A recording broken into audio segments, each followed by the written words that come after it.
खुद दुकानदार भी शराब ब्लैक करवाते हैं। कभी कभी देखा होगा मर्सिडीज में शराब पकड़ी गई, ऑडी में शराब पकड़ी गई, महंगी शराब। सस्ते के चक्कर में वो लोग लेते भी, अपने रोजगार को बचाने के प्रशासन पे हमला भी कर देते।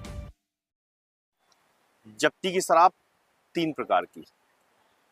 हाथ से बनाई गई शराब, जो ग्रामीण इलाकों में बगैर मापदंड के जो शराब बनाई जाती है, सपोज कि गेहूं है, महुआ है, ज्वार है, कोई भी मतलब कोई भी अनाज सड़ रहा है, उसको सड़ा के जो है उसको 3 दिन भट्टी पे तपाना और फिर इसके बाद जो है उसका रस निकालना, वो भी एक शराब कहलाती है। तो वो जो है उसका कोई मापदंड नहीं। मापदंड से मतलब कोई भी पानी यूज होगा, कोई भी अनाज यूज होगा, सड़ा भी होगा, गला भी होगा उससे। तो वो जब शराब जो है आबकारी विभाग या पुलिस जब्त करता है तो उसको कभी कभी तो वही नष्ट कर देता है, क्योंकि कभी कभी ग्रामीण हमला भी कर देते हैं अगर उसको नष्ट कर रहे होते हैं तब। कभी कभी हमला भी कर देते हैं कि जब पुलिस कम होती है, पुलिस बल कम होता है, तो ये जो काम करने वाले लोग होते हैं, चूंकि उनका रोजगार भी है और वो उसका सेवन भी करते हैं जी, बेचते भी हैं लोगों को। जैसे हाईवे के करीब में जो है ये जो आदिवासी भील और कंजर, ये जो शराब का जो काम करते हैं, तो वो चूंकि क्या है कि उसको बेचते भी हैं, ट्रक वालों को भी देते हैं। सस्ते के चक्कर में वो लोग लेते भी हैं।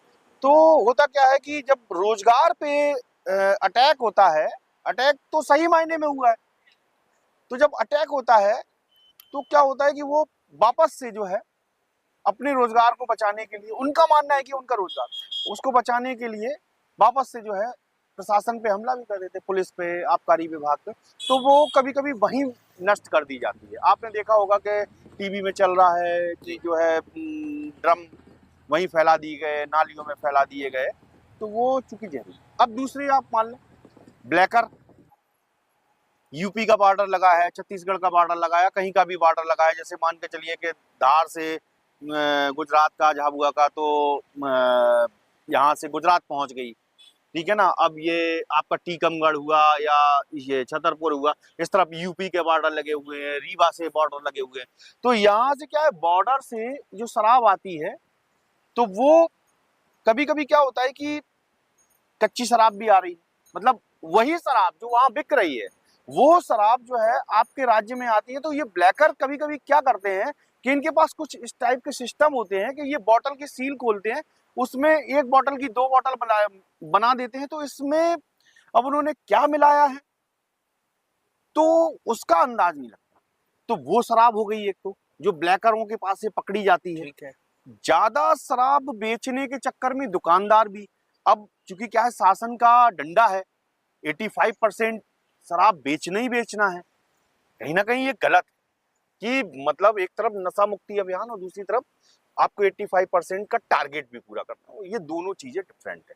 तो इसमें क्या है कि जब 85% बेचना है तो खुद दुकानदार भी शराब ब्लैक करवाते हैं। तो इसमें एक तो हाथ भट्टी वाली शराब, दूसरा देसी शराब, तीसरा महंगी शराब।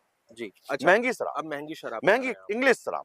सपोज कि किसी पार्टी में कोई बड़ी पार्टी हो रही है, कोई जंगल में रिसोर्ट में पार्टी हो रही है, अब उनको अपना थोड़ा सा पैसा बचाने के लिए वो महंगी शराब वहां से, कभी कभी देखा होगा मर्सिडीज में शराब पकड़ी गई, ऑडी में शराब पकड़ी गई, महंगी शराब, मालूम चला कि 5 पेटी है, शराब की कीमत 5 लाख रुपए है।